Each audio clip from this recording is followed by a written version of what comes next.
लक्ष्मीच्या पावलांनीच्या आजच्या भागात आपण बघणार आहोत. डायनिंग टेबलवर आबा अद्विकला विचारतात, तू कलाचं नाव का बरं घेतलं रे? तेव्हा अद्विक सगळ्यांसमोर हात जोडून कलाला माफी मागतो व म्हणतो माझीच चूक होती. ते ऐकून सगळी शॉक होतात व अद्विक वापस जेवण करायला बसतो. इकडे बेडरूममध्ये नैना एकदम संतापलेली असते, कारण आबा नेहमीच कलाची साईड घेतात आणि आता अद्विकही त्यांचीच साईड घेतो. त्यामुळे ती रोहनची भांडणंही करते. तो तिच्यावर हात उद्गारतच असतो की तेव्हा तेथे रोहिणी येते व ती त्याला रागवून रूममधून हाकलून देते. इकडे बेडरूममध्ये कला आल्यावर अद्विक तिच्याशी भांडतो, कारण तिला म्हणतो की आज तर तू सगळ्यांसाठी तिखट भाजी बनवली होतीस, माझा बदला काढण्यासाठी करते का? मुद्दाम करते ना तू असं? तेव्हा कला म्हणते, तुझ्या चुकीची शिक्षा मी बाकी सगळ्यांना का देऊ? आणि आज केली होती मी भाजी तिखट, तर सगळ्यांसाठी नव्हती केली. आणि मी कधी पण तुला तिखट भाजी खाऊ घालू शकते, जसा उपमा खाऊ घालू शकला. अद्विक चिडतो आणि म्हणतो, मी काय तुला पागल दिसलो का? तू उपमा बनवशील आणि मी खाईलच म्हणून? तेव्हा कला त्याला चिडवते आणि त्यांच्या असं तू मे होऊन दोघंजणं झोपून जातात. इकडे खरेंच्या घरी संगीता विचारच करत असते की कलाने तिला काय सांगितले, अद्विक कसा वागला. नंतर ती टेन्शनमध्ये येऊन रडतच किचनमध्ये जाते व म्हणते, माझ्यामुळेच माझ्या कलाचं लाईफ खराब झाली. आता मला तर काही जगण्याचा अधिकारच नाही आहे. मला काहीतरी केलं पाहिजे, मला माझ्या कराची शिक्षा भेटलीच पाहिजे. एवढं बोलून ती रॉकेलच काढत असते.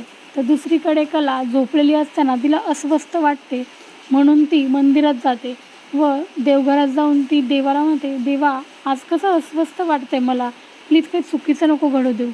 तेव्हाच इकडे संगीता स्वतःच्या अंगावर रॉकेल ओतून घेते. दिनकरला जाग येते तेव्हा त्याला संगीता दिसत नाही. तो ओरडतच हॉलमध्ये जातो की तिथे काजल येऊन त्यांना विचारते, बाबा काय झालं, तुम्ही एवढे का ओरडताय? तेव्हा ते तिला सांगतात की संगीता भेटत नाही आहे. तेव्हाच किचनमधून काही आवाज आल्याने दोघं पण किचनमध्ये जातात. त्यांना हे दिसते की संगीता काडीपेटीने स्वतःला आग लावत असते. हे दोघं तिला समजावतात, पण ती खूप रडत असते व ती म्हणते, माझ्यामुळेच माझ्या कलाचे लाईफ खराब झाली, मला मरायचं आहे, मला जगायचा अधिकारच नाही आहे. माझ्यामुळे ती एवढी सहन करते फक्त माझ्या स्वार्थासाठी. व काजलला मध्ये तू पण माझ्यापासून राहा, नाही तुझी पण लाईफ खराब होईल. पण ते दोघं तिला कसं तरी समजावून हॉलमध्ये आणतात. इकडे कला देवाला म्हणतच असते, देवा माझ्या दोघी घरच्यांना एकदम सुखी ठेव, दोघांनी पण काहीच कुणाचं वाईट केलं नाही आहे, म्हणून कोणालाच एकदम त्रास होऊ देऊ नको. इकडे खरेंच्या घरी दिनकर म्हणतात, संगीता सगळं काय झालं हे सगळ्यांना माहिती, पण तू एवढा आत्महत्या करण्याचा का निर्णय घेतला ते मला सांग. संगीता रडतच त्यांना सांगते की कला आली होती व तिने सगळं सांगितले की अद्विक कसं तिच्याशी खोटं वागला आणि त्यांच्यात अजून नवरा बायकोचं काहीच नातं नाही आहे. माझ्यामुळेच माझ्या मुलीची लाईफ खराब झाली आणि ती कधी बोलूनही दाखवत नाही. तेव्हा दिनकर म्हणतात, तुझ्या आत्महत्या करण्याने काही प्रॉब्लेम सॉल्व्ह होणार आहे का?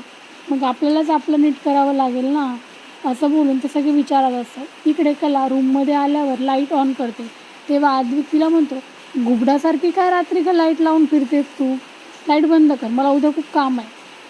कला रागातच लाईट बंद करते आणि विचार करते, स्वतःशिवाय तर याला दुसरं काही सुचतच नाही, मला काय टाईमपास होत नाही म्हणून मी लाईट लावला का?